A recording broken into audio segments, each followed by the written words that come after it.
حضرت عمر فاروق، اللہ اکبر، حضرت عمر جیسا بندہ 24 لاکھ مربع میل کا حکمران، اور شاہ روم کو خط لکھ کے کہتا ہے میں منت نہیں کرتا، میں حکم دیتا ہوں. اتنا تگڑا بندہ. جنگ قادسیہ کے لیے حضرت صاحب بن ابی وقاص کو بھیجا.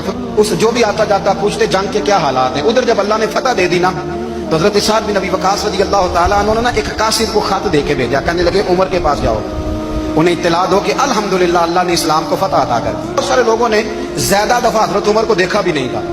وہ جو قاصد خط لے کے آیا تھا نا، اس نے ایک دفعہ دیکھا تھا. حضرت عمر بوڑھے ہو گئے، وہ پہچانتا نہیں تھا.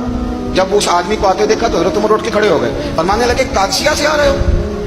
وہ کیا کہتا ہے؟ پھٹے پرانے کپڑے، ٹوٹے ہوئے جوتے، سر پہ پرانی پگڑی. کہنے لگے غلام مدینے کے رہنے والے ہو؟